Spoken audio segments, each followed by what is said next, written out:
Hi guys, எல்லோருக்கும் வணக்கம். எப்பவுமே சந்தோஷமாக இருக்க வாழ்க்கையில் முயற்சி செஞ்சுக்கிட்டே இருங்க. நன்றி. இன்றைக்கி நம்ம பார்க்க போகிற ஒரு பகுதி என்ன அப்படின்னா, போகிறதுக்கு முன்னாடி நம்முடைய அகத்தியர் அவர்கள் சொன்ன ஒரு பாடலுடன் தொடங்கினா நல்லாயிருக்கும்.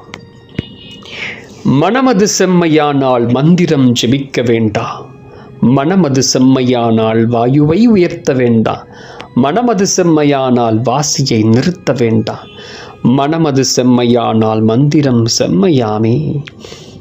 சரி, இது யாருக்கு சொல்கிறார் இந்த விஷயத்த?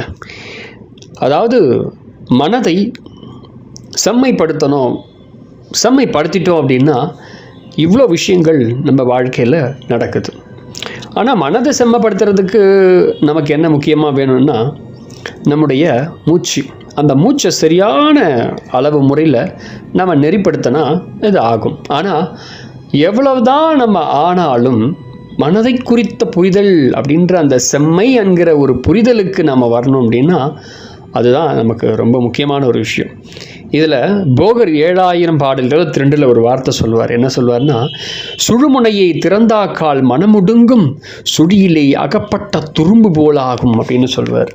சரி, துரும்பு போல ஆகிறதுக்கு முன்னாடி அந்த மனம் என்கிற ஒரு மாயை, அந்த மனம் என்றும் இந்த பேயை குறித்த இந்த மனம் என்றும் அற்புதம்னு சொல்லலாம். இந்த மனம் என்னும் அற்புதத்தையும் பேயையும் கூட எப்படி தெரிஞ்சுக்கிறது? முதல் விஷயம், இந்த மனம் என்கிற ஒரு விஷயத்தை நம்ம தெரிஞ்சுக்கிட்டால் மட்டும்தான் அதன் மேலே ஒரு புரிதல் வந்த பிறகு தான் நாம் வாசியே செய்யணும். நிறைய பேர் நம்ம இன்றைக்கி என்ன பண்ணுறாங்கன்னா, வாசியை தொடர்ந்துடுறாங்க. சரி, வாசி நம்ம நல்லா பண்ணிகிட்டு இருக்காங்க. கொஞ்ச நாள் கழிச்சு நிறைய டவுட்ஸ் வருது. யாரை தேடி நம்ம போகிறோம்? குருவை தேடி போகிறோம், வழிகாட்டுபுரை தேடி போகிறோம்.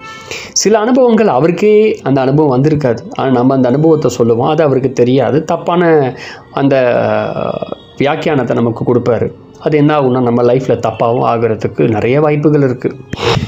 ஆனால் ஒன்று, என்னுடைய குருநாதர் என்ன சொன்னார்னா, நீ என்ன வாசி செய்தாலும் சரி, அதில் என்ன எப்பேற்பட்ட வழி வந்த எப்பேற்பட்ட டவுட் அது இருந்தாலும் நீயே ஒன்று சரிப்படுத்திக்கலாம். அதுதான் மனமது செம்மையானால். ஆனால் சரி, செம்மை ஆகிறதுக்கு முன்னாடி புரிதல் அப்படின்ற ஒரு விஷயம் முக்கியமாக இருக்குது. மந்திரத்தை குறித்த புரிதல், உனக்குள் ஏற்படக்கூடிய வாயுவை குறித்த புரிதல், உனக்குள்ளே இருக்கக்கூடிய அந்த வாசியை குறித்த புரிதல், இது எல்லாத்துக்குள்ள ஒரு புரிதல் உனக்குள்ளே வர ஆரம்பிக்கணும். முக்கியமாக சொல்லப்போனால் உன் மனம். அதுக்கு பிறகு தான் உனக்குள்ளே ஏற்படக்கூடிய அந்த சக்தி நிலை. சக்தி நிலை 2ஆம் பட்சம் மனம். மனம்னா என்ன? இது ஒவ்வொருத்தருக்கும் ஒரு மாதிரி, ஒரே நேரத்தில் நம்ம இதை சொல்ல முடியாது. ஒரு நபருக்கும், இப்போ என்னுடைய குருநாதர் எனக்கு இதை சொல்லி கொடுத்தாருன்னா ஒரு 10 பேருக்கு சொல்லி கொடுத்தாரு. ஆனால் அதில் நானும் இருந்தேன். ஆனால் எனக்கு மட்டும் பதில் வேறு மாதிரி இருந்துச்சு. காரணம், என்னை புரிந்து கொண்டதுனால் அவர் எனக்கு சொல்லி கொடுத்தார். அதனால் என் மனதை நான் எப்படி செயல்படுத்தணும், மனதை எப்படி புரிஞ்சிக்கணும், அதனுடைய ஆட்டம் பயங்கரமான ஒரு பேய் ஆட்டம். அந்த ஆட்டத்தை சரியான முறையில் நாம் ஆடணும்ல. நாம் அதை தெரிஞ்சு வச்சுக்கிட்டோன்னா அந்த ஆட்டத்தை நம்மக்கிட்ட அதை ஆட்டாது. அதனால் நாம் அமைதி நிலையும் அந்த மௌன நிலையும் உயர்நிலையை நோக்கி நம்ம அழகாக பயணிக்கலாம். நடுநாளில் இந்த மனம் நம்ம தொந்தரவு செஞ்சுட்டே இருக்குது. ஏன் தொந்தரவு செய்யுது? காரணம் தெரியல. அதை தெரிஞ்சிக்க யோகம் பயில்றோம். யோகம் பண்ணிக்கிட்டே இருந்தால் நமக்கு அதெல்லாம் சரியாயிடுமா? வாசி பண்ணிக்கிட்டே இருந்தால் சரியாயிடுமா? உண்மையாக வாசி பண்ணாலும் சரியாகாது. கடைசி வரைக்கும் நல்லாகுது. அந்த அனுபவத்தை தான் நல்லாயிருக்குன்னு சொல்லுவோம். ஆனால் அந்த மனம் காலம் முழுக்க அதே போன்ற நிலையில் தான் நமக்கு இருந்துக்கிட்டே இருக்கும்.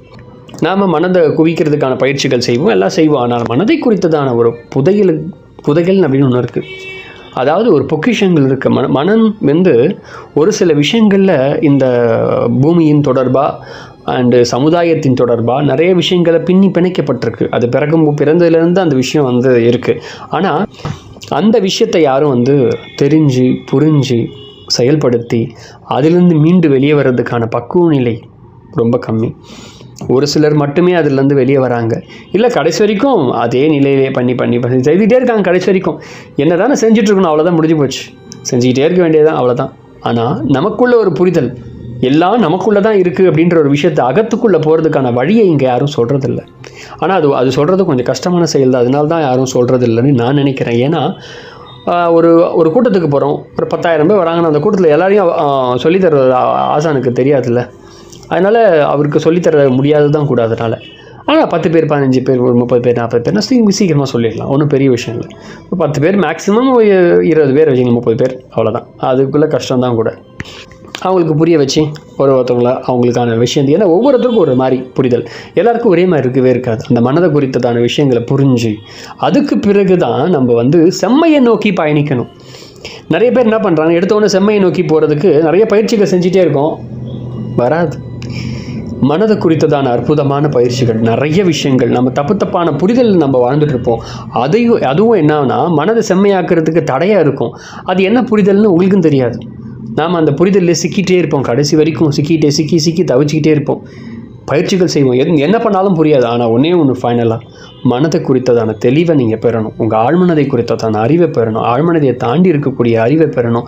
நமக்குள்ளே போகிறதுக்காக அகக்கண்ணு திறக்கப்படணும், நமக்குள்ளே போய் பயணம் பண்ணணும், அகத்துக்குள்ளே போய் செல்லணும். இதுக்கு பொறுமை, விடாமுயற்சி, பயிற்சி, முயற்சி இதோட கூட செய்து புரிதல் அப்படின்ற ஒரு ஞானத்தோட அந்த பாதைக்குள்ளே நம்ம போகும்போது இது சாத்தியப்படும்.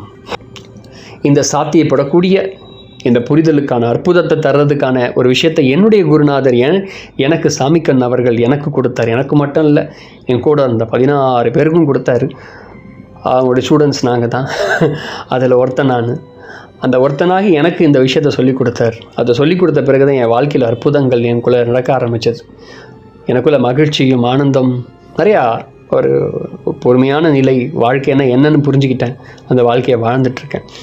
என் குருநாதர் சாமிக்கண்ணு சொல்லி கொடுத்த அதே முறையை நான் என்னுடைய கிளாஸ் எடுத்துகிட்டு இருக்கேன். இப்போ விருப்பம் உள்ளவர்கள் நீங்கள் அந்த பயிற்சிக்கு வரலாம். மனதை செம்மைப்படுத்த வேண்டும் என்று விருப்பப்படுகிறானால் அதுக்கான முன்னோட்டம் ஒன்று இருக்குது. அந்த முன்னோட்டம் ஒன்று இருக்குது. உங்கள் கண்ணோட்டத்தை மாற்றி அந்த முன்னோட்டத்துக்குள்ளே பயணம் பண்ண பிறகு தான் செம்மைக்கான பாதையே நமக்கு திறக்கும். இல்லைனா அந்த பாதையும் நமக்கு திறக்கவே திறக்காது. விருப்பம் உள்ளவர்கள் என்னுடைய குருநாதர் எனக்கு சொல்லிக் கொடுத்த இன்னர் மெக்கானிக்ஸ் அப்படின்னு சொல்லக்கூடிய ஒரு கோர்ஸ் நான் எடுத்துகிட்ருக்கேன். இந்த கோர்ஸ் நான் எல்லாருக்கும் அதிகமாக எடுக்கிறது இல்லை. முக்கியமாக அதை நோக்கி தேடுதல் உள்ளவர்களுக்கு மட்டும்தான் அந்த கிளாஸ் எடுக்கிறேன். தேடுதல் இல்லாதவர்களுக்கு இந்த கிளாஸை நான் உண்மையாகவே சொல்லித்தரதும் கிடையாது. ஏதோ இன்ஃபர்மேஷன் வாங்கிக்கணும், இன்ஃபர்மேஷனை மட்டும் வாங்கிக்கின்னு கற்றுக்கலாம் அப்படின்னு இருக்கவங்களுக்கு இந்த கிளாஸை நான் எடுக்கிறதே இல்லை. அவங்கள என்ன தான் ஃபீஸ் கட்டி எது பண்ணாலும் அவங்கள கிளாஸ்க்கு சேர்த்துக்கிறதும் இல்லை கூட. உண்மையான தாகம் தேடுதலை நோக்கி இருக்கிறவங்களுக்கு இந்த பயிற்சி ரொம்ப அற்புதமான பயிற்சி. இது கூட நான் என்னென்ன சொல்லிக் கொடுக்குறேன் அப்படின்னா, ஹிப்னாட்டிசம், மெஸ்மரிசம், இது கூட நான் சொல்லித்தரேன். எப்படி நீங்கள் ஒருத்தர் ஹிப்னாட்டிசம் பண்ணலான்ற ஒரு விஷயத்தை இதில் சொல்லிக் கொடுக்குறேன். எப்படி மெஸ்மரிசத்துக்குள்ளே அவங்கள வழி நடத்தலாம் அப்படின்ற ஒரு விஷயத்தை சொல்லித்தரேன். இதில் ரொம்ப டெப்த்தான நிறைய சப்ஜெக்ட்ஸ் இதுக்குள்ளே இருக்குது. உண்மையாக இந்த உயர்நிலையை நோக்கி அந்த ஞான பாதைக்குள்ளே நீங்கள் போனோம் அப்படின்னா ஒரு 3 மாதம் நீங்கள் என் கூட பயணிக்கணும். அந்த 3 மாதம் மேல் நீங்கள் பயணிக்க விருப்பப்பட்டால் கீழே காண்டாக்ட் நம்பர் இருக்குது, நீங்கள் ஜாயின் பண்ணிக்கலாம். அண்ட் குரூப்ஸ் இருக்குது, நீங்கள் ஜாயின் பண்ணிக்கலாம். ஜாயின் பண்ணி அதில் டீட்டெயில்ஸ் உங்களுக்கு சொல்லப்படும். நீங்கள் யார் விருப்பம் இருக்கோ நீங்கள் கால் பண்ணுங்கள், வாட்ஸ்அப் பண்ணுங்கள். கண்டிப்பாக ஏன்னா கவர்மெண்ட் சப்ஜெக்ட் இது. ஆக்சுவலி அந்த கவர்மெண்ட் சர்டிஃபிகேட் கூட கொடுக்கப்படுது, எக்ஸாமில் வைக்கப்படும். ஸோ விருப்பம் உள்ளவர்கள் நீங்கள் ஜாயின் பண்ணிக்கலாம். ரொம்ப அற்புதமான ஒரு ஆர்ட் உங்களுக்கு கிடைக்கப்படும். ஆர்ட் மட்டும் இல்லை, ஒரு புரிதலுக்குள்ளே நம்ம பயணம் செய்து நிறைய விஷயங்கள் நம்ம புரிஞ்சுக்கிட்டு அடுத்தடுத்த நிலைக்குள்ளே நம்ம பயணம் பண்ணலாம். எல்லா விஷயத்தையும் இதுதான் உங்கள் வாழ்க்கையுடைய கடைசி கிளாஸாக இருக்கும் கூட. ஒரு மனிதனுக்கு நிறைய உலகத்தில் நிறைய பயிற்சிகள் போயிட்டுருக்காங்க. என் வாழ்க்கையில் ஒரு பல வருஷம் பயணம், இது வரைக்கும் நான் வாழ்ந்த அந்த பயணத்தில் என் குருநாதர் கூட இருந்த அந்த குருகுல கல்வியில் கற்றுக்கிட்ட அந்த மிகப்பெரிய ஒரு பாடம் அது. அந்த பாடத்தை தான் என்னுடைய ஒரு 3 மாதம், அதாவது நான் ஒரு 15 வருஷம் 15-20 வருஷத்துக்கு மேலே கற்றுக்கிட்ட ஒரு விஷயத்த அதுக்கு பிறகு நான் என் வாழ்க்கையில் அனுபவித்த விஷயங்களை நான் உங்களுக்கு அந்த கிளாஸில் எடுக்கிறேன். என் குருநாதர் சொல்லிக் கொடுத்த ஒரு பயிற்சி முறை. விருப்பம் உள்ளவர்கள் இந்த பயிற்சியில் நீங்கள் கலந்து கொள்ளலாம். கண்டிப்பாக ஒரு லைஃப்பில் மிகப்பெரிய ஒரு டிரான்ஸ்ஃபர்மேஷன் உங்களுக்கு ஏற்படும். அந்த டிரான்ஸ்ஃபர்மேஷன் கண்டிப்பாக ஏற்படணும் விருப்பப்பட்டால் கண்டிப்பாக வாங்க. ஏன்னா தாகம் யாருக்கு இருக்கோ, தேர்ஸ்டினஸ், அந்த தாகத்தோடு யார் இருக்காங்களோ அவங்களுக்கு தான் இந்த பயிற்சி தேவைப்படும். அந்த தாகம் இல்லாதவர்களுக்கு இது தேவையில்லை இந்த பயிற்சி கூட. ஏன்னா நிறைய பேர் கிளாஸுக்கு நிறைய பேர் சுற்றிட்டு இருப்பீங்க. உண்மையாகவே உங்கள் வாழ்க்கையில் இனி எந்த கிளாஸுக்கும் போக வேண்டிய அவசியம் இருக்காது அப்படின்னு போகக்கூடாது அப்படின்னு முடிவு பண்ணிங்கன்னா இந்த கிளாஸ் ஃபைனல் கிளாஸாக இருக்கும். இது என்னுடைய ஒரு முக்கியமான விஷயம்.